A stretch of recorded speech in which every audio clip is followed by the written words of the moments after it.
இன்னைக்கு தோசை ரெசிபி தான் பார்க்க போகிறோம். நம்ம அதுக்கு மாவு எப்படி அரைச்சி வைக்கலான்னு பார்க்கலாம். நான் வந்து இன்னைக்கு பார்லி எடுத்திருக்கேன், 100 கிராம் எடுத்திருக்கேன். அது கூடவே பாசிப்பருப்பு 100 கிராம் எடுத்திருக்கேன். வெந்தயம் அரை டீஸ்பூன் சேர்த்துக்கலாம். இதை வந்து நம்ம இப்போ நல்லா வாஷ் பண்ணிவிட்டு ஒரு 6 to 8 hours வந்து ஊற வச்சுக்கலாம்.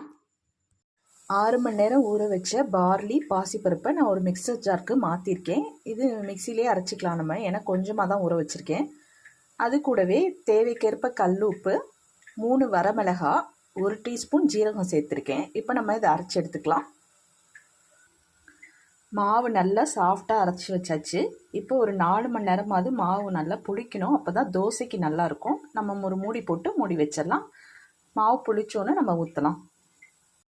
பார்லிக்கு அரைச்சி வச்ச மாவு நல்லா பொங்கி வந்துருச்சு. இப்போ நம்ம தோசை ஊற்றிக்கலாம்.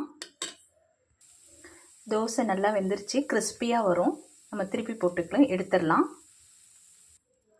ஹெல்த்தியான பார்லி தோசை ரெடி ஆயிடுச்சு. இந்த தோசை வந்து வெயிட் லாஸ்க்கு ரொம்ப நல்லது. பாசிப்பருப்பு சேர்த்துருக்கிறதுனால ஹை ப்ரோட்டீனும். அப்புறம் இந்த தோசையில் கிளைசிமிக் இண்டெக்ஸ் கம்மியாக இருக்குது. அதனால் சுகர் பேஷண்ட்டும் தாராளமாக எடுத்துக்கலாம். வாரம் 2 நாள் இந்த தோசையை ஊற்றி சாப்பிடுங்க. நீங்களும் இந்த தோசையை வீட்டில் ட்ரை பண்ணி பார்த்துட்டு கமெண்ட் பண்ணுங்கள்.